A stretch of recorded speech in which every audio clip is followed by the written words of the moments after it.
Buenos días, ¿qué tal? Empezamos con energía después de este puente largo y antes de las navidades, que nos quedan 2 días de clase, hoy y el próximo día, ¿vale? Hoy vamos a ver la regresión, que veréis qué tema más bonito, y el próximo día tenemos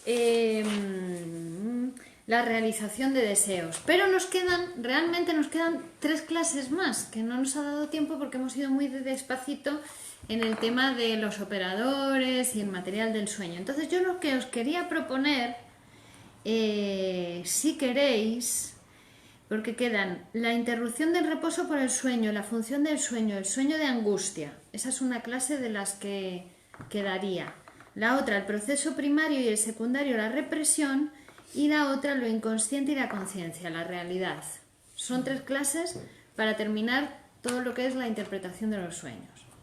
Entonces, como este curso lo terminamos en el 17 de diciembre y luego ya vienen las Navidades, después de Navidades, los próximos cursos nuevos que vamos a lanzar comenzarán como la última semana de enero, o así, o en la primera de febrero. Última de enero, primera de febrero, que son cursos nuevos, ¿vale?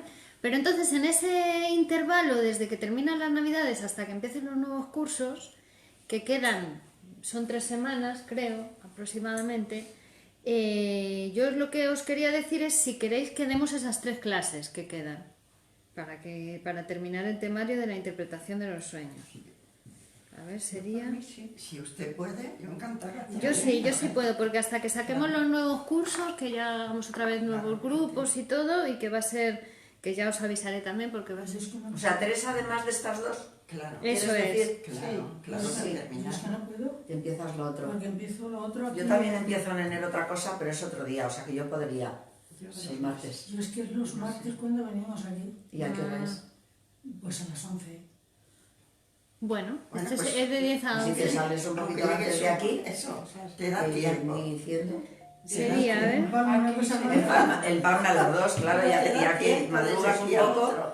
Bueno, que es aquí mismo, en la, ¿no? En los Sí. tenéis aquí. Aquí Digo, no sé, tú verás. en la Casa Socorro. Pues Porque a a veces veces sí tampoco, que tú te da quieres, tiempo. tampoco tú quieres llenarte de Que- cosas. que ¿no? te que da son de tiempo. cognitiva, Pero- de memoria. Ajá, Te da Entonces, tiempo. claro, pero... como quieras. Esto sería 7, el yo- 14 y el 21. Yo por mí sí. 3 clases que nos 7, quedan. 14 y 21. De enero, 7, 14, o sea, después de Reyes, Los martes es igual, también en la igual. misma hora todo. O sea, Pues yo sería sí. dar esas 3 clases que nos No, pues quedan. yo Sí, si puedo, yo por mí también. si puedo vengo, entonces. Claro. Sí, desde aquí me tengo Desde ahí que te vas pasar para por allá. eso. Desde aquí a la piscina, ¿qué te crees? Sí, bueno, Yo lo que- tengo cerquita, si está aquí. pues ahí en la casa de socorro. Porque para 3 clases que quedan, digo, como ya Sí. como están esas 3 semanas libres que yo tengo hasta que empecemos los nuevos cursos, Yo sí, yo sí. Yo por mí también. Yo por mí también. pues nada, pues organízate y ya está, claro. Vale, pues entonces hacemos esas 3 clases ahí. Y luego ya os avisaré de los nuevos cursos que saldrán para la última semana de enero o la primera de febrero, para dar tiempo a hacer la publicidad y moverlo para que se anote Me han gente. mandado toda la conferencia Del viernes. de la que se dio el viernes de la semana pasada Sí. de Magdalena.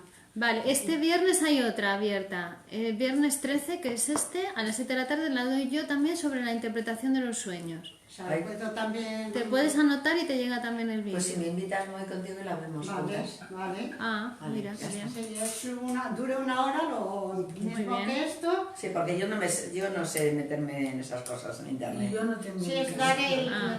correo, yo tuve que dar el correo Claro. y luego ya meterme... O sea, que la ves por la... y la, por el la ordenador. pantalla del La pantalla, ordenador. pues me... Aquí te... Pues en lugar de Que ayer esto... le estuve dando un repaso porque El como- viernes este. Bueno, Ay, sí, la, yo esa creo que lo misma la tenemos. Lo tenéis, ¿no? Sí, porque Yo lo digo, aquí lo digo. está la Claro. dirección Y ahí lo para pone, anotarse, yo ¿vale? estoy mirando, me- Pues el viernes le voy yo y así la veo Muy con bien, ella. muy bien. El viernes a las 7 de la tarde. El 13, el viernes, para sí. que ellos te den... Sí, eso es Muy lo bien, mismo, me hace muy falta. bien. Bueno, pues entonces, Ya se han dicho los cursos. el viernes. el viernes a las 7 es ese. No, digo los cursos que Después lo el ha día dicho. 7. Ah, El 7 de enero. Al 7 de es enero. de 7, el 7, el 14 y el 21. Muy Damos bien. las 3 clases Las que 3 nos semanas. quedan, Muy bien. esas 3 semanas. Y luego ya os informo de los nuevos. Yo también. Ya os daré, cuando vengáis el 7 os doy la información de los nuevos cursos por si os queréis anotar, que ya seguro que va a haber uno sobre sexualidad, ¿vale? Y el otro todavía no lo sé. Va a haber dos cursos. Abriremos varios grupos para que se llenen como esta vez. Así que ya os diré, ¿vale? Entonces, hoy vamos a ver la regresión. La regresión, que seguro que os sonará esto de la regresión. Y es un capítulo muy importante en la interpretación de los sueños, porque ya nos va a hablar de cómo funciona el aparato psíquico. Dijimos, Freud nos ha hablado hasta la clase pasada de cómo se formaban los sueños, cómo se producían los sueños, qué materiales se utilizan, cuál es la energía, la fuerza motora del sueño, cómo deforma, ¿no?, todos esos materiales hasta producir el sueño manifiesto.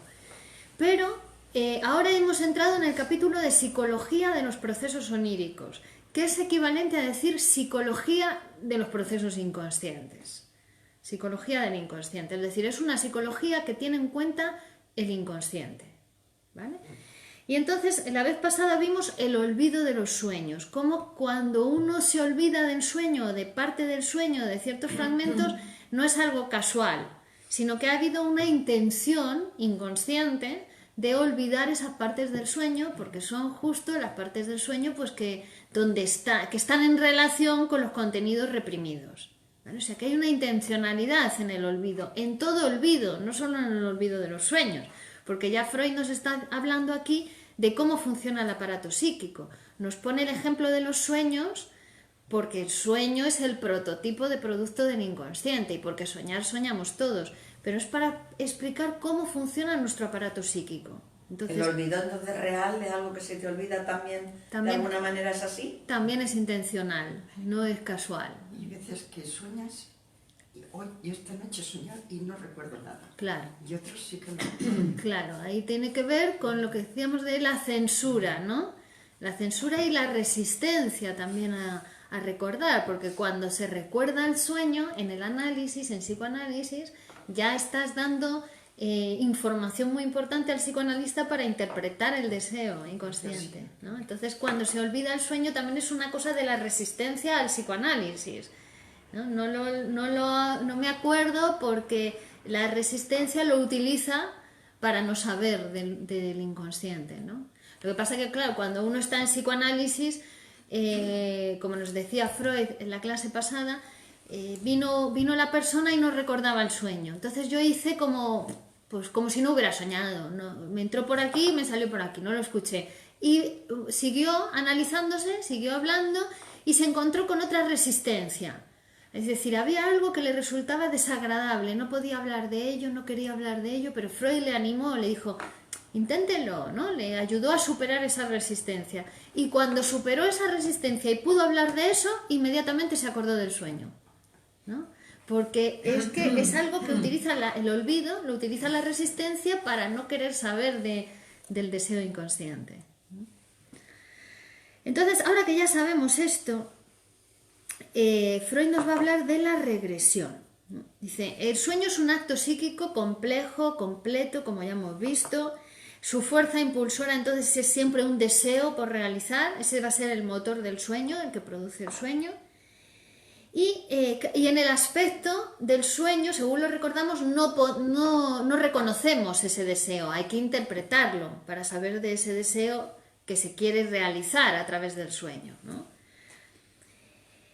Y muchas de las singularidades del sueño, de las absurdidades del sueño, ¿no?, de las cosas absurdas, proceden de esa influencia de la censura, ¿no?, que está ahí siempre presente la censura y que le obliga al sueño a deformarse, a transformarse para poder pasar la censura, ¿no? Como el periodista periodista político que para poder escribir de los políticos, como sabe que hay una censura y que no se puede decir cualquier cosa, pues lo cambia, lo disfraza el discurso para criticar sin criticar, o para criticar sin que se note, o para no criticar, porque ya antes él se autocensura antes de que le censure el medio, antes de que le censure el periódico, ¿no?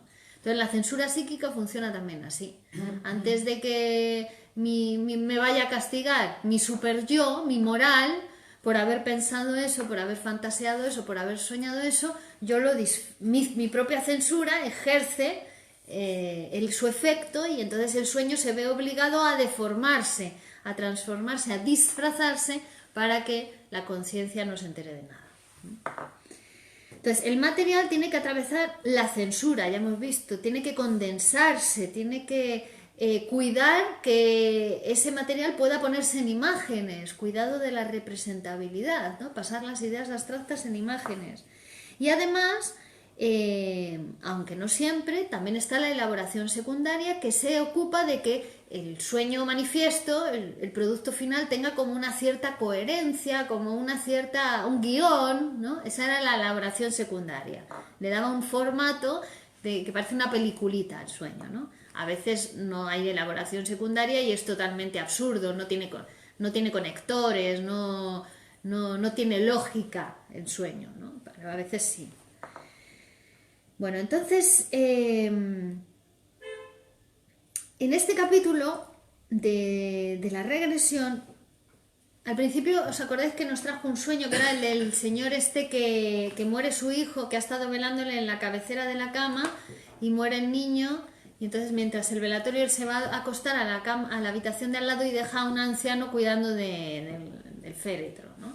Y él está durmiendo y entonces tiene un sueño donde su hijo se despierta, o sea, camina hacia él, le toca en el brazo y le dice: padre, ¿no ves que estoy ardiendo? Y ahí el padre se despierta, ¿no? Y entonces ve que un resplandor de los cirios de la habitación de al lado se acerca a la habitación y entonces ve que un cirio ha caído en la manga de la mortaja y que se está quemando el niño, ¿no? Buenos días, Antonio. Entonces, Freud se pregunta: ¿y por qué se produce un sueño en vez de el inmediato despertar de este hombre, ¿no? Porque obviamente él había de alguna manera percibido el reflejo del cirio que estaba ardiendo, pero en vez de despertarse, eso lo introdujo en su sueño, hizo el sueño, ¿no? Bueno, y vimos que uno de los motivos era ese deseo de representar a su hijo en vida.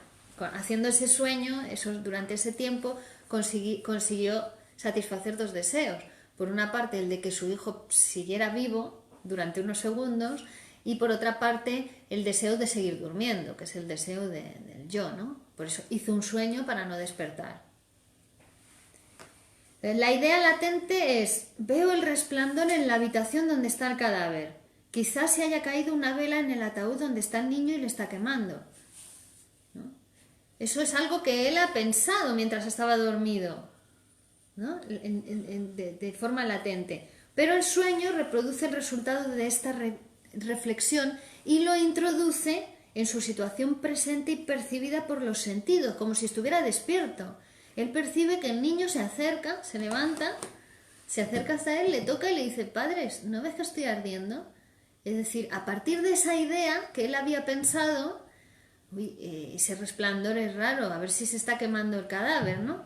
Mientras él dormía, porque de alguna manera había percibido ese resplandor, él lo que hace es que lo introduce en el sueño y transforma esa idea en una situación presente, como si se estuviera viviendo, y además en imágenes. Él ve al niño que se acerca y le dice eso, ¿no? Vemos que haya habido un proceso que dice: esta es una de las características principales del sueño.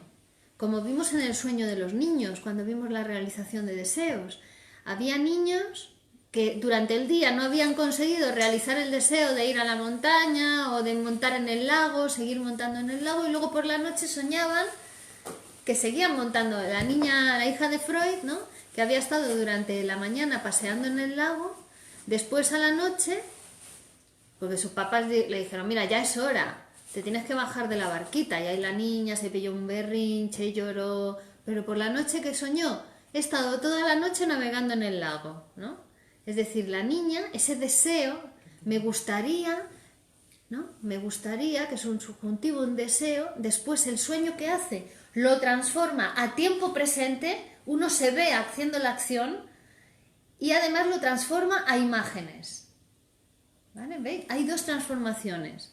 El deseo, me gustaría que mi hijo siguiera vivo, el sueño lo transforma en mi hijo está vivo, viene, camina hacia mí, me habla y además yo lo veo en imágenes en tiempo presente. Esas son las dos transformaciones que hace el sueño. El tiempo verbal lo cambia al tiempo presente y una idea la cambia a imagen.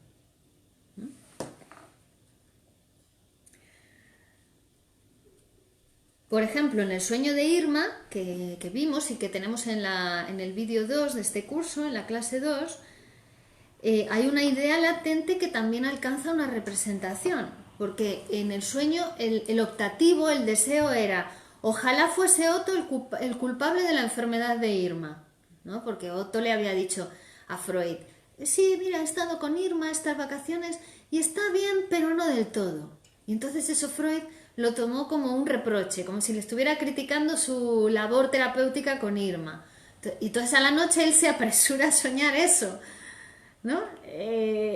Para vengarse de Otto, en su sueño, él sueña. La idea era: ojalá fuese Otto el culpable de la enfermedad de Irma y no yo, ¿no? Y entonces, ¿qué sueña? El sueño reprime el optativo y lo sustituye por el presente. Si Otto tiene la culpa de la enfermedad de Irma, ¿no? Entonces en el sueño es: seguro que le ha puesto una inyección con una jeringuilla que no estaba del todo limpia, seguro que se nos ha pasado inadvertida una enfermedad orgánica que yo no soy responsable de detectar puesto que yo me ocupo de lo psíquico, ¿no? Todo el sueño era para inculparle a Otto en tiempo presente y a través de una película, de unas imágenes. Entonces, el presente es el tiempo en el que el deseo se presenta como realizado en los sueños. Es en tiempo presente, nos vemos haciendo la acción, nos vemos realizándolo. Entonces, esa es la transformación primera de todo sueño. Incluso en aquellos sueños que parecen libres de deformación, ¿no? Que parece que ya uno con el sueño manifiesto sabe lo que significa el sueño, porque tiene como mucha lógica, mucha coherencia.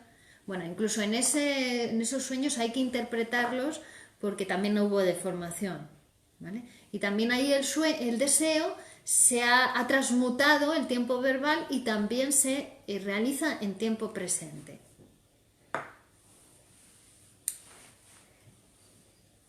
Una diferencia con respecto del sueño a la fantasía, porque la fantasía, cuando fantaseamos, que estamos despiertos pero fantaseamos, eso se llama también sueño diurno, porque es como un sueño la fantasía. Se puede interpretar igual que un sueño.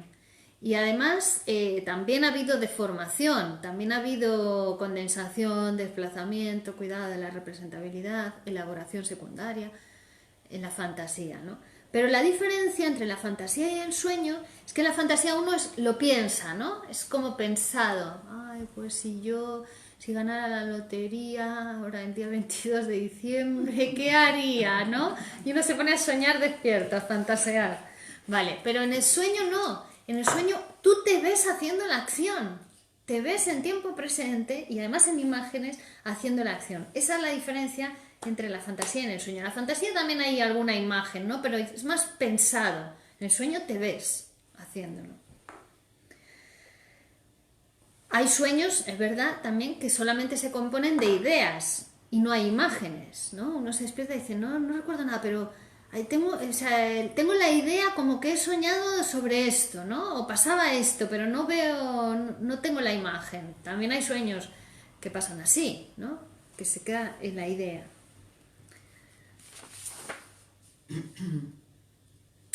Y también hay en los sueños hay elementos que no se han transformado en imágenes y que son pensados o sabidos. O sea, uno se despierta y dice: yo sé que tenía que ver con esto, con lo que he soñado, ¿no? Es algo sabido, pero no se ha transformado en imagen, ¿vale? Eso también es muy común. Por otra parte, la transformación en imágenes sensoriales no es algo exclusivo del sueño. Eso es algo que también pasa, por ejemplo, en la alucinación. En la alucinación también hay una aparición de imágenes sensoriales. Con la diferencia de que cuando nosotros dormimos sabemos que ha sido un sueño, que lo hemos soñado, que no ha sido la realidad. Mientras que en la alucinación se confunde la realidad con la alucinación.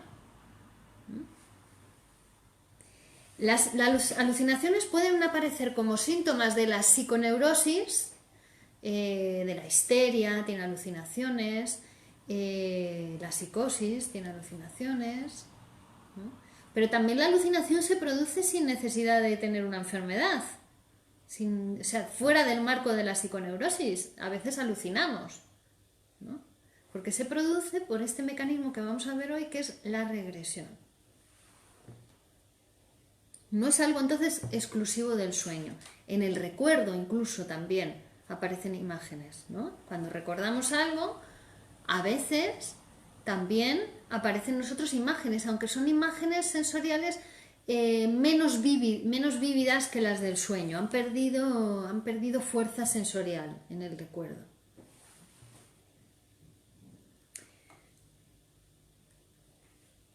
Entonces dice, a ver, ¿cómo vamos a representarnos esto? Dice Freud. Vamos a hacer una especulación. Sin tratar de darle una localización física a lo psíquico, porque ya hemos dicho que lo psíquico no tiene localización física en el cerebro, ¿no? Pero vamos a tratar de darle una representación para entender dónde está lo psíquico, cómo es esto de lo psíquico. Entonces vamos a representarnos un instrumento puesto al servicio de las funciones anímicas. Dice Freud, como si fuera un microscopio. Nos vamos a representar ahora lo psíquico como si fuera un microscopio o un aparato fotográfico, una máquina de fotos. Entonces, la localidad psíquica, donde está lo psíquico, sería un lugar situado en el interior de ese aparato. ¿Vale? Y entonces ahí surgiría en ese lugar uno de los grandes preliminares de la imagen. Por ejemplo, en el microscopio, en el telescopio. Estos lugares son puntos ideales, puntos en los que no se haya situado ningún elemento concreto del aparato. Por ejemplo, en un microscopio, ¿no? En un microscopio ponemos una partícula microscópica, ¿no? Muy pequeñita, y nosotros miramos por el microscopio y vemos un animal tremendo al mirar por el microscopio, ¿no? De una partícula chiquitita vemos algo totalmente aumentado. Bueno, esto se produce por el efecto de las lentes del microscopio, por cómo están puestas las lentes, ¿no? Bueno, pues igual es en el aparato psíquico. Es decir, esa imagen aumentada no está en ningún lugar en el microscopio, es el producto de ese juego de lentes, que a partir de esta partícula chiquitita nosotros lo vemos enorme cuando miramos por el microscopio, ¿no? Pues en el aparato psíquico sucede lo mismo, es por efecto de esos mecanismos, ¿no? que funcionan a modo de lente, que nosotros vemos las imágenes, pero no están en ningún lugar. Son un producto, nacen en un lugar ideal que no está ocupado por ningún elemento del aparato psíquico. O sea, vamos a servirnos entonces ahora de esas representaciones auxiliares para tener una primera aproximación a lo desconocido, hasta ese momento que era el aparato psíquico. Recordemos que es la primera vez que Freud va a definir el aparato psíquico en la interpretación de los sueños, que nos va a explicar cómo es ese aparato que no es biológico, que no tiene un fundamento biológico, que no está en el cerebro, lo psíquico, sino que tiene otra materialidad diferente y que va a estar en ese aparato psíquico que llama Freud, y para explicárnoslo, para intentar aproximarnos por primera vez, nos pone esta imagen, esta representación, que es la del microscopio o la de una máquina fotográfica, para entender cómo funciona el aparato psíquico. Entonces sería un aparato anímico como un instrumento compuesto a cuyos elementos damos el nombre de instancias o sistemas. El aparato va a estar compuesto por instancias, por sistemas. Tales sistemas presentan una orientación especial entre sí, semejante a los diversos sistemas de lentes del microscopio. ¿no? Que están situados unos detrás de otros, tienen un orden esos sistemas. Eso es lo fijo del aparato, tienen un orden. Hay primero un sistema, después otro sistema, como las lentes del microscopio. Entonces, cuando entra un estímulo, una excitación al aparato psíquico, ese estímulo va a recorrer ese orden fijo de sistemas, va a pasar de un sistema a otro sistema a otro sistema, ¿vale?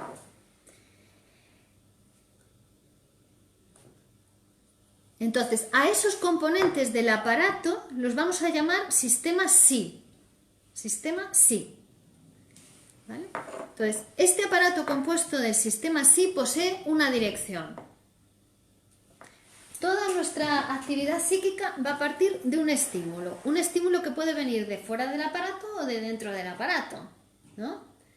Te dicen una frase, eso es un estímulo que viene de afuera y que va a entrar en tu aparato psíquico, ¿vale? Entonces, entra por una parte del aparato, entra a la percepción, por la parte perceptiva, y va a ir hasta el otro polo, que es el polo de la inervación somática, es el polo motor. Va a ir de la percepción a la acción, al polo motor, ¿no? Entonces, el aparato cuenta con un extremo sensible y un extremo motor. Lo voy a ir poniendo aquí porque aquí nos va a poner varios gráficos para que entendamos el aparato psíquico. Esto.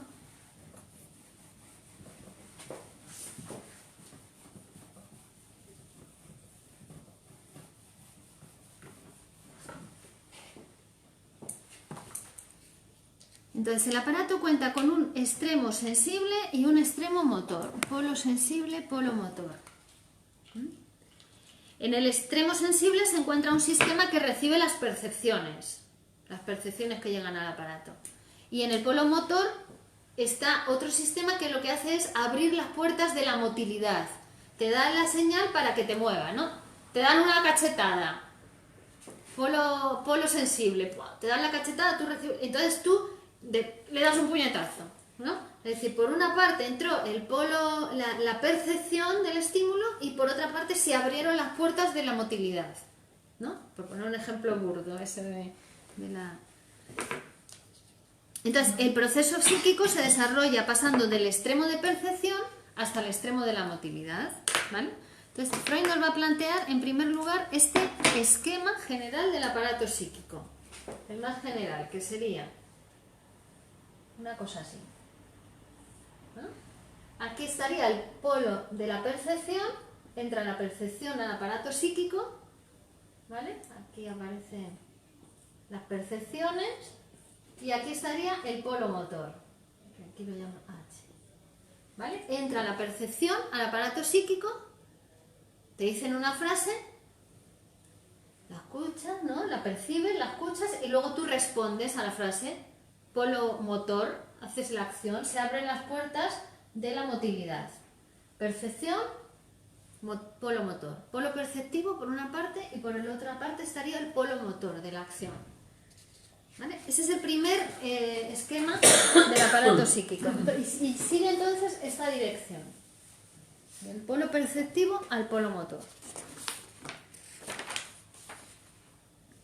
Entonces, según este esquema, el aparato psíquico queda constituido como un aparato reflector, de reflejo, de reflector, de proceso de reflexión. El proceso de reflexión es el modelo de todas las funciones psíquicas. La reflexión, como la luz, ¿no? Como los rayos de la... Entra el estímulo, deja marcas en el aparato psíquico y produce el movimiento, la acción. Entonces, las percepciones que llegan al aparato psíquico van a dejar una huella en nuestro aparato psíquico, en nuestro psiquismo. Dejan una marca.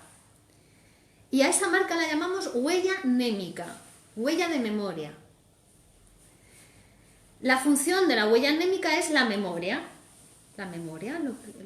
lo que recordamos, nuestra memoria, ¿no? Entonces, la huella anémica lo que hace es produce una modificación permanente del aparato psíquico. Es decir, cuando a nuestro polo perceptivo llegan los estímulos, esos no dejan huella. Es decir, entran muchos estímulos a través de la percepción, pero la percepción, el polo perceptivo tiene que quedar siempre libre, abierto, para que puedan seguir entrando percepciones al aparato, porque si se quedasen en la percepción, se quedasen ahí guardadas, las percepciones, se colapsaría el aparato psíquico, ya no entraría más información, ya no podrías escuchar más. Si te quedas con todas las frases que yo os estoy diciendo ahora mismo, os quedáis con ellas ahí en vuestro sistema perceptivo, ya no podéis escuchar nada. Salís de aquí totalmente bloqueadas, colapsadas. Como el móvil, parecido, sería como el móvil, cuando metes mucho, Claro, se bloquea. claro, se bloquea, ya no entra nada más, ¿vale? Si se quedase ahí toda la información en el polo perceptivo. Y como el polo perceptivo tiene que estar limpio para que entre nueva información, ahí dura muy poquito tiempo la información, las percepciones, duran 3 segundos, 5 segundos, lo que duren, ¿no? Pero es un momento.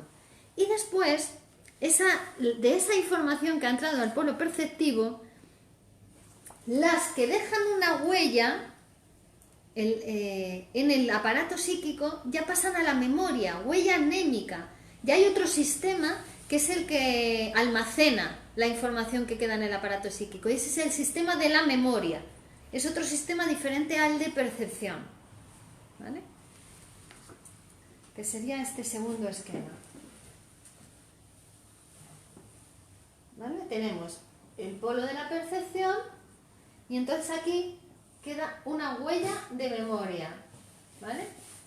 Que se conecta con otra huella de memoria, con otra huella de memoria, ¿vale? Y volvemos otra vez al polo motor. Oye, puede ser como la memoria, a lo mejor yo me acuerdo de cosas anteriores y luego de las recientes las pierdo, se me Ajá. olvidan. Ajá. Eso es parecido. Claro, claro. Ujú, Ahora no hay lo de antes. ujú.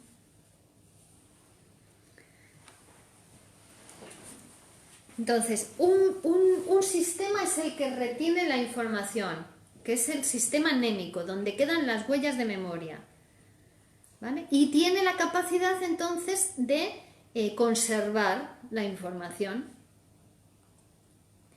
Y otro sistema es el que se encarga de la percepción, que ese no tiene capacidad de conservar la información. Ese tiene que estar siempre limpio, abierto, para que entre nueva información. Entonces, los estímulos de percepción son acogidos por ese sistema anterior del aparato que no conserva nada de ellos, carece de toda memoria, el sistema P, el sistema de percepción. Y luego, detrás del sistema P, está el otro sistema, donde ya sí que se transforma el aparato psíquico, porque quedan huellas de memoria, ¿vale? Y quedan huellas duraderas. Y ahí se almacena la información, sistema de memoria. ¿Vale? Este sería el nuevo aspecto del aparato psíquico. Entonces, nuestras percepciones, las percepciones que se quedan en el aparato psíquico, que se mantienen, se hallan enlazadas entre sí en la memoria, se enlazan entre sí unas percepciones con otras, ¿no? Dice Freud que el aprendizaje se produce por asociación, es decir, si dos percepciones han entrado juntas en el mismo día en el aparato psíquico, quedan almacenadas en el aparato psíquico como juntas en la memoria. Por ejemplo, recuerdo un caso del doctor Menasa que nos contaba cuando nos daba las clases, que decía un señor que estaba en análisis, claro, pero que está en un campo de fútbol y se le cae la Coca-Cola y rompe a llorar como un niño pequeño, ¿no? Y en su análisis, hablando, llega a poder pronunciar que aprendió el mismo día la palabra papá y la palabra Coca-Cola. ¿No? Así quedan almacenadas en nuestra memoria las palabras, por asociación. El mismo día aprendió esas palabras y las tenía asociadas en su memoria. Es decir, que la memoria almacena sobre todo, inicialmente, por la primitiva coincidencia en el tiempo de las percepciones, de cómo entraron en el aparato psíquico. Eso es lo que se conoce como asociación, ¿vale? Y en el aparato psíquico quedan asociadas esas huellas de memoria, en la memoria. Entonces, los sistemas mnémicos constituyen la base de la asociación, porque si no ya hemos dicho que el sistema P carece de memoria, porque si no se colapsaría el sistema perceptor.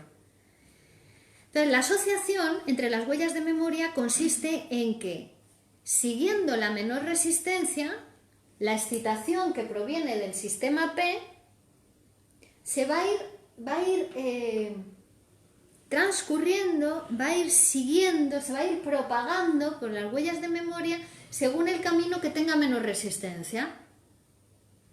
Va a ir siguiendo, entra una nueva excitación al aparato y entonces esa nueva excitación, si entra a la memoria, se va a asociar con las huellas de memoria que ya están en el aparato psíquico y va a seguir el camino o el orden según encuentre menos resistencia.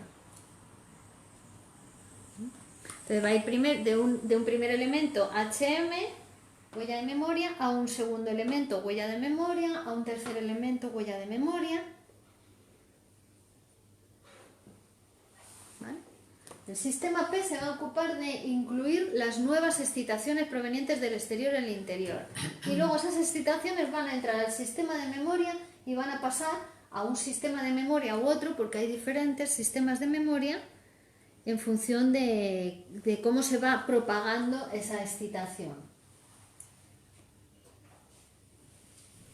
El primer sistema, HM, almacena la información, contiene la información que se ha fijado en la memoria por asociación, por simultaneidad, ¿no? Lo que hemos dicho, entran al aparato psíquico dos estímulos al mismo tiempo y quedan así guardados en nuestra memoria, ¿no? Mi mamá fue la primera que me dijo qué guapa eres. Y yo tengo ahí grabado en mi memoria, mamá guapa, por ejemplo, ¿no? Porque entraron simultáneamente esos estímulos. Pero luego también hay otros sistemas de memoria que digamos que esos serían los primeros sistemas de memoria. Pero hay otros que donde la información queda guardada no por simultaneidad, sino por analogía, porque las palabras se parecen, ¿no? por otros criterios, no por simultaneidad, ¿vale? Que también hay otros, similicadencia, ¿no? Por ejemplo, yo qué sé, tengo asociada la palabra Duero y Vero, porque suenan parecidas, ¿no? Y entonces en mí, cada vez que pienso en la palabra Duero, me viene a la cabeza también la palabra Vero, ¿no? Porque en mí han quedado así guardadas esas palabras. En cada persona quedan almacenadas las impresiones y las palabras, ¿no? Las representaciones de manera diferente. Por eso en el psicoanálisis es absolutamente personal. Hay que escuchar a ver cómo para esa persona están asociadas las ideas, cómo han quedado almacenadas en su memoria. O sea, recordemos que nosotros lo que estamos trabajando es sobre la realidad psíquica de la persona X, de fulanito de tal, ¿no? Entonces hay que ver de qué parte del lenguaje se ha apropiado, cómo se posiciona en el lenguaje esa persona. No nos interesa su vida real, no nos interesa si es verdad o no es verdad lo que dice, no nos interesa nada de lo que haga después de la sesión, cuando sale de la sesión. Lo que interesa es cómo asocia las palabras, cómo habla, cómo asocia unas ideas con otras ideas, qué parte del lenguaje no puede ni pensar, no puede ni pronunciar, qué frases son las que repite siempre o cómo relaciona las frases. Eso es lo que nos interesa en el psicoanálisis. Pues vamos a trabajar sobre esa realidad psíquica de esa persona, que es diferente a la realidad real, material. Después esa persona, con los resultados de su trabajo en psicoanálisis, va a hacer en su vida lo que le parezca oportuno, ¿no? Ahí el psicoanalista no entra, ya eso es una cosa de la decisión de la persona con su vida, ¿no? Lo que vamos a trabajar es su realidad psíquica, su realidad mental, que está organizada de esta manera. Entonces, el sistema P, como decíamos, carece de memoria, pero es el que recibe todas las cualidades sensibles del estímulo, ¿no? Las cualidades, el color, la temperatura, la forma, es el que recibe todas las cualidades, el sistema de la percepción. Por eso que después, cuando nosotros almacenamos la información en la memoria y recordamos algo que nos pasó, ya no lo vivimos con tanta intensidad como cuando pasó. Cuando pasó ahí percibes todo, el color, la fuerza, lo que te produjo, la sensación, ¿no? Luego ya cuando lo recuerdas está todo más atenuado, todas las cualidades del estímulo, ¿no? Ha perdido fuerza. Los recuerdos que quedan almacenados en la memoria son inconscientes en sí mismos, ¿no? Es decir, cuando nosotros hacemos un esfuerzo pueden hacerse conscientes los recuerdos, pero generalmente están trabajando en vosotras, están trabajando en cada uno de nosotros de manera inconsciente los recuerdos. Aunque uno no sea consciente de que tiene ese recuerdo, sí lo tiene y están trabajando inconscientemente. Es decir, nosotros el 100% del tiempo somos inconscientes. A veces somos conscientes de algo, de un fragmento de nuestro contenido psíquico o de un fragmento de la realidad, pero todo el tiempo somos inconscientes, todo el tiempo esa información está trabajando en nosotros de manera inconsciente. Nos damos cuenta de que tenemos ese recuerdo cuando a veces sin venir a cuento nos viene un recuerdo a la cabeza y dices, bueno, ¿y esto? ¿De dónde ha salido? Si yo esto hacía años que no me acordaba de esto, ¿no? Ahí se ve cómo a veces es consciente y a veces no los recuerdos, pero siempre están de manera inconsciente y están ejerciendo su efecto de manera inconsciente. Nuestro carácter, nuestra personalidad, nuestra forma de ser reposa sobre las huellas némicas de nuestras impresiones, sobre nuestra memoria, lo que ha ido quedando en nosotros de esas impresiones del exterior o del interior. Claro, y dice Freud, justamente las impresiones que han actuado en nosotros con más fuerza, con más intensidad, son las de nuestra primera juventud, son las de nuestra niñez. Por eso, a veces recordamos cosas de nuestro pasado más pasado y no del reciente, porque son las huellas que quedaron en nosotros con más intensidad, más grabadas, exactamente, con más profundidad la huella. Y dice Freud, y justamente estas son las que no se hacen conscientes casi nunca. Las huellas de nuestra primera juventud, de nuestra infancia, casi nunca se hacen conscientes. A veces, ¿no? A veces. Pero son las que más grabadas y con más fuerza están en nuestra memoria. Y ejerciendo más efecto. Y en nuestros sueños. Y en nuestros sueños, por supuesto. Yo por experiencia. En nuestros sueños, por supuesto, porque además el sueño es una regresión, como vamos a ver ahora, también a esas épocas infantiles. Claro, a esos deseos infantiles, a esas épocas infantiles. Cuando los recuerdos se hacen conscientes, lo que decíamos, no tienen esa fuerza sensorial, es de las cualidades sensoriales que tiene la percepción, ¿no? Ya uno lo percibe con mucho menos intensidad, más vago todo.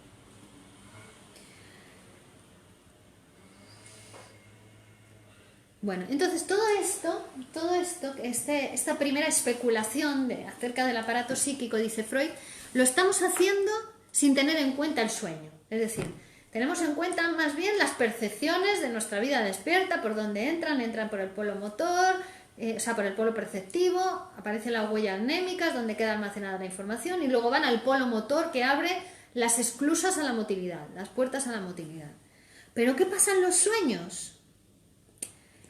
Bueno, pues que los sueños nos muestran que hay otra fuerza psíquica, hay otra corriente. Esta podríamos decir que es la corriente progresiva del psiquismo. Pero en el sueño vemos que hay otra corriente que vamos a llamar regresiva, la regresión, ¿vale? Volver a la realidad. ¿Cómo? Volver a la realidad, a lo que pasamos, a lo que vivimos. Exactamente. Volver al polo perceptivo. Es un intento del aparato psíquico de volver a lo que se vivió, a tocar la percepción. Entonces, en el aparato psíquico hay una instancia crítica. Ya lo hemos dicho, está la censura, está la instancia crítica del aparato psíquico, porque hay una parte del aparato que es la de los deseos infantiles, que tratan de expresarse, que tratan de ponerse... de manifestarse, ¿no? Como pueden. Pero está la otra instancia, que es la instancia crítica, que impide que los deseos reprimidos, infantiles, sexuales, se expresen tal cual, ¿no? Bueno, pues esa instancia crítica, dice Freud, se encuentra entre la instancia criticada y la conciencia. Es como una pantalla. La instancia crítica va a estar entre la instancia criticada, es decir, la inconsciente, ¿no? Los deseos. Aquí está la instancia crítica y aquí está la conciencia. Es como una pantalla, ¿no? Que impide que esto de la instancia criticada pase a la conciencia. Esta es la instancia crítica. La instancia crítica dirige nuestra vida despierta y decide sobre nuestra actividad voluntaria y consciente, ¿no? Es la que critica, es la que en nuestra vida despierta está bien despierta y determinando nuestra conciencia y lo que debemos hacer, ¿no? Lo que decimos querer hacer. Eso tiene que ver con nuestra instancia crítica. El sistema crítico queda situado en el extremo motor del aparato psíquico. Es decir, el sistema crítico, ahora nos plantea aquí otro gráfico, que sería este. Tenemos de nuevo aquí sistema P, percepción y sistema motor. Sistema motor. ¿Vale? Entonces aquí tenemos una huella de memoria, aquí tenemos otra huella de memoria y seguirían huellas de memoria. Y dice Freud, aquí estaría el inconsciente, ¿no? Porque hemos dicho que la memoria es inconsciente. Todas estas huellas de memoria constituirían el inconsciente, que estaría aquí. Y aquí estaría justo el preconsciente, que es donde está la instancia crítica. Es decir, entre el inconsciente y el sistema motor está la instancia crítica. Claro, que es la que dice, sí, venga, haz, di la frase. O no lo digas, no digas, mejor quédate callado.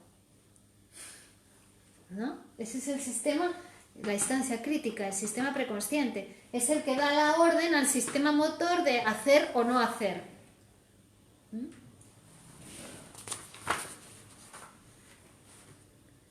¿Vale? Ese es el que llamamos preconsciente. El preconsciente va a estar entonces entre el inconsciente y la conciencia, y la acción, y el sistema motor.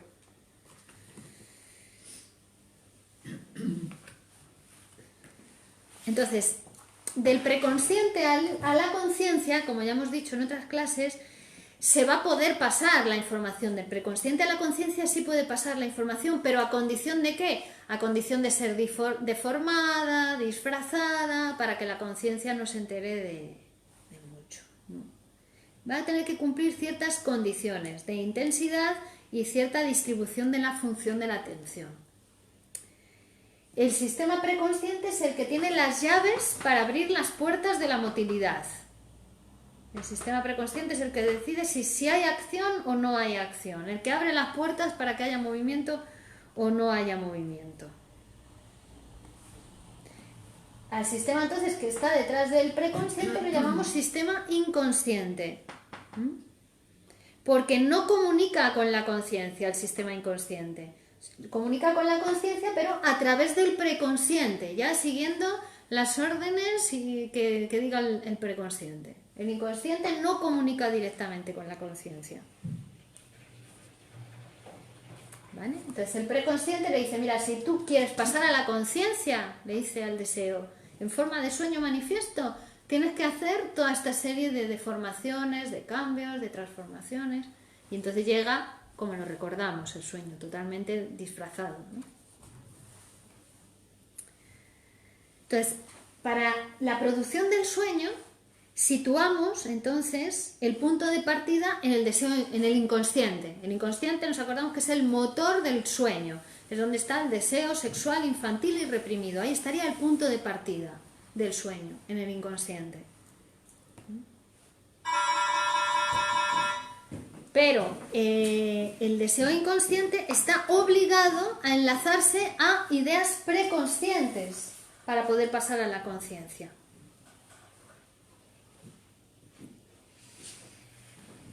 ¿vale? Entonces, el estímulo tiende a ir del inconsciente, pasar al preconsciente y al sistema motor, dirección progresiva, ¿vale? Pero ¿qué pasa? Durante el día es así siempre, la dirección es progresiva. Pero ¿qué pasa cuando dormimos? Cuando dormimos lo que pasa es que están cerradas las puertas de la motilidad. Para poder dormir se cierran las puertas de la motilidad, porque si no nos despertaríamos, nos levantaríamos, empezaríamos a hacer acciones. Y no, para poder descansar, las puertas de la motilidad están cerradas.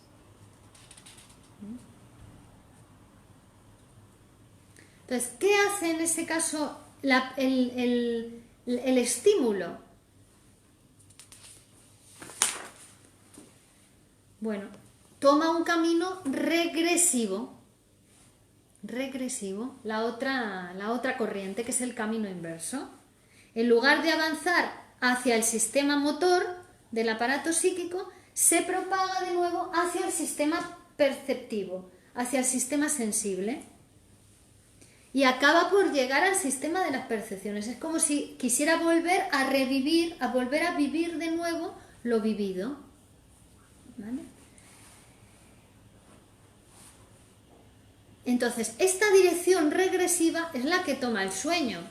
Como no puede ir hacia el polo perceptivo, va en dirección hacia el polo motor, va en dirección al perceptivo y vuelve a vivir con imágenes sensoriales el deseo. Lo vuelve a representar en imágenes. Pero como decíamos, esto no es privativo de los sueños. Esto también pasa al recordar.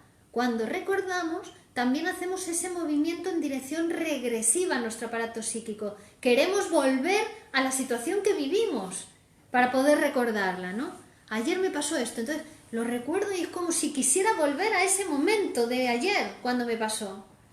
En realidad lo que está haciendo el aparato psíquico es volver al polo de la percepción, porque a lo que pasó ya no se puede volver, ya eso ha desaparecido, ¿no? Lo que pasó ayer desapareció, ya no puedes volver a lo que pasó ayer, pero intentas volver en tu mente. Echando los recursos. Claro, intentas volver a través de las huellas némicas al polo de la percepción, como si volvieses otra vez a percibir lo vivido, ¿no? Eso pasa en el recuerdo, pero ¿qué pasa en la alucinación? Pasa lo mismo. En la alucinación es el punto, el grado máximo de regresión, porque en la alucinación la persona llega a confundir lo que está percibiendo de su polo motor con lo que existe en la realidad, ¿vale? Es decir, si hubiera un grado de regresión, ¿no? Que es el otro movimiento en el sentido contrario, podríamos decir que el sueño está aquí, o el recuerdo está aquí, el sueño está aquí y la alucinación está aquí. Porque la alucinación es como si la persona quisiera llegara al polo de la percepción, ¿no? Como si lo volviera a vivir, como si lo viviera otra vez, lo viviera de nuevo. Durante la vigilia la regresión no va a llegar más allá nunca de las huellas némicas. Por eso cuando recordamos, nosotros llegamos al recuerdo, pero llegamos a la huella anémica, no llegamos a la percepción, llegamos a lo que quedó guardado en nuestro aparato psíquico de aquello que pasó.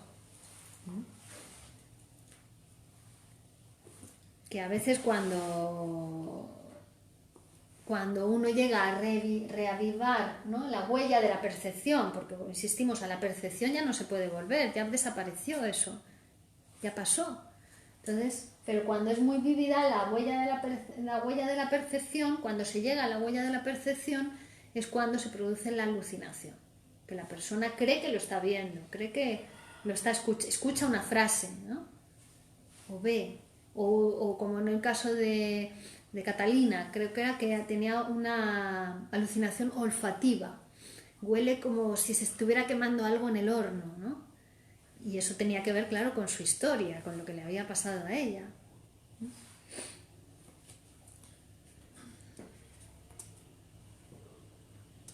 Entonces, la regresión es que la representación queda transformada en el sueño en aquella imagen sensible de la que nació anteriormente. La regresión permite explicar el hecho de que las relaciones intelectuales de las ideas, las ideas latentes entre sí, desaparecen en la elaboración del sueño o encuentran una expresión muy trabajosa. Esas ideas intelectuales no se hallan contenidos en los primeros sistemas de memoria, sino en otros anteriores a ellos y pierden su expresión en el proceso regresivo hasta las imágenes de percepción. La regresión permite descomponer el material bruto, el material con el que se había hecho el sueño. La regresión descompone en su material bruto el ajuste de las ideas latentes. Entonces, ¿por qué esta transformación se produce durante la noche? Durante el día no se pone en juego la regresión, ¿no? Se pone en juego, se pone en juego en el recuerdo, hemos dicho, o en la alucinación. Pero mientras dormimos se pone en juego siempre. Bueno, pues porque mientras dormimos las cargas de energía de cada uno de los sistemas también varían. Se hacen más transitables o menos transitables. Hay una redistribución de la energía psíquica también mientras dormimos. Y entonces eso hace que el curso de la excitación pues vaya por unos sistemas o por otros sistemas. Claro, durante la noche lo que hacemos es un apartamiento total del mundo exterior. Cerramos las persianas, apagamos las luces, apagamos todo tipo de ruido, ¿no? Entonces es todo un mundo interior. Toda esa excitación interior, psíquica, que sigue en movimiento, porque el inconsciente sigue vivo, el deseo sigue vivo, también mientras dormimos, se pone a trabajar en el interior de una manera regresiva, tendiendo de nuevo al polo perceptivo, y ahí es donde produce esas imágenes, estimula, excita de nuevo todas las huellas némicas, las huellas de la percepción.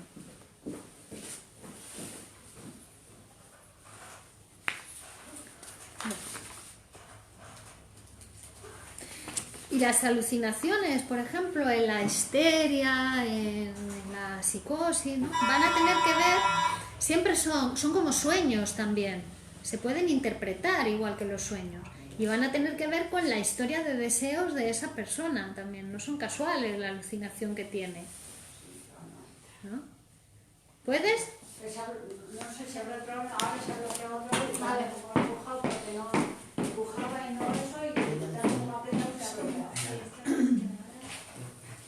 Aquí sí no estaba así, a ver, es que Mira, yo no sé si Debe estar bajísimo. es que hace frío, como son las primeras, pero es que es así, es que yo no sé. Bueno.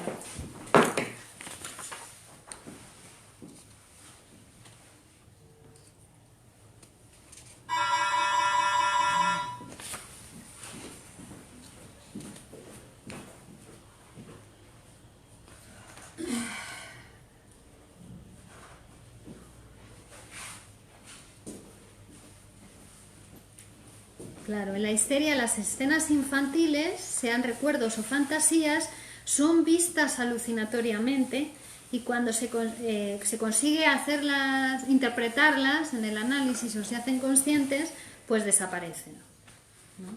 En la histérica. Son reminiscencias visuales.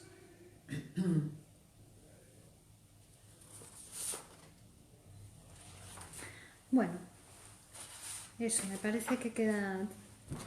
¿Se ha entendido? ¿Que tenéis alguna pregunta? A mí me han venido muchos recuerdos de la infancia, Ajá, anteriores. ajá. muchos. La regresión. Claro, exactamente. Es el mecanismo que explica el recuerdo, el sueño, la alucinación. Perdona, yo te puedo... Es que yo, mira, tengo a veces una... No sé si me preocupa o me ocupa solo. De pequeña tengo poquísimos recuerdos. Tengo uno muy marcado, con 3 años, que murió mi abuelo. Y le tengo así. O sea, digo, y recuerdo cómo bajaba todo el mundo. Bueno, ese. Y luego tengo otro como a los 8 así.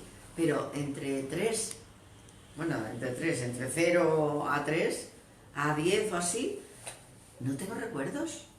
¿Por qué puede ser? O sea, yo a veces me lo pregunto. Eso es lo que pasa habitualmente. que en esos primeros años de la vida, que es donde quedaron más marcadas o con más intensidad las huellas de memoria, porque realmente aunque tú no lo recuerdes es lo que más efecto tiene sobre ti. Pero tengo solo 3 o 4, o sea, ya una cosa con un hermano, otra con cuando estábamos los 3 jugando, y luego una muy concreta, que mi hermana se cayó por una pared y yo me tiré a buscarla. O sea, mi hermana tenía 2 años y yo 4. No, yo 6. Entonces, esos 4 es los que tengo marcados. No tengo más, ni de mi padre ni de mi madre. A ver, ¿y cómo es posible? Bueno, pues Entonces, está reprimida toda esa información. para recordarlo tengo Para recordarlo, Yo siempre te lo pregunto. Tengo que hacer algo, es que no sé qué hacer. analizarte, sí. con psicoanálisis Ah. se reconstruye toda esa Ya, información porque no está vale. desaparecida, está ahí. Está Lo que ahí. pasa es que está reprimida. Y de hecho esos recuerdos que tú tienes son recuerdos encubridores. Los recuerdos que tenemos son encubridores, encubren una verdad, porque son, también como los sueños ya están disfrazados, están deformados, los recuerdos que tenemos. Entonces, tirando de esos recuerdos encubridores... Me gustaría recordar muchas cosas, porque debe de haber muchas vivencias de pequeño. Muchas. Pero solo tengo esos 4 puntos concretos, no tengo más. Y por más que lo intento, no hay forma. O sea, no, yo no Se han me... borrado de tu memoria. No puedo. No están borrados, están inconscientes, Fíjate. están reprimidos, Ya. pero no están borrados, porque después en la... Igual que yo, en cambio, recuerdo mucho de mi niñez, Claro. de hasta los 8 años. Sin embargo, mis Luego, hermanos, cuando porque hablamos... es una fecha muy señalada que murió mi abuelo y me impactó mucho, ¿no? Pero tengo muchos recuerdos con mis hermanos, con las amigas. Ya no tantos con mis padres, pero sí con lo que me movía yo entonces, que eran las amigas y mis hermanos, con lo que jugaba, muchos recuerdos. Yo lo que también pienso, que sueño con mi padre, que para descanse, que murió en el 70, y con mi marido, que va a hacer 26. Sueño que parece que están a mi lado. Y con mi madre, que he vivido mucho, y otros no. ¿Y por qué será eso? Hay que Eso es analizarlo. un poco... Todo eso es... Eso es un poco difícil de saber, ¿verdad? Si queremos saber algo más, tenemos que Claro. ir a una psicoanálisis. Claro, sí, porque qué ya bueno. es un trabajo que hay que Claro, empezar a muy- hacer, muy profundo, de un trabajo muy hablar, profundo. de empezar a asociar libremente y ver... A mí no me preocupan mucho los vídeos y los felices. No, a mí no me preocupa, ¿eh? O sea, ¿ves? Tengo la diferencia de que no me preocupa nada, o sea, o algo a lo mejor me gustaría, pero me ocupa a veces, digo, pero ¿por qué yo no...? Yo me junto con mis hermanos y recuerdan perfectamente montones de cosas, y son los que me van un poquito haciendo ver aquello, pero yo no lo recuerdo. Te refrescan la memoria. Me la refrescan, pero para... Pues sí, hombre, ¿no te acuerdas? Nada. Es que yo nada, pero nada, ¿eh? Por más que ellos intentan, no es que intenten, es conversaciones que tenemos. No hay forma, ¿eh? Bueno, pues Bueno. nada. Dejamos aquí por hoy y Sí. continuamos el próximo día. Muy bien. Gracias. Nada, aquí. Hasta la próxima. Hasta la próxima. Que nos enseñas muchas cosas. Bueno, Pues que estamos me aprendiendo. alegro. ¿Vosotras qué aprendéis? Los recuerdos que me han venido a mí. Es que a partir de... a partir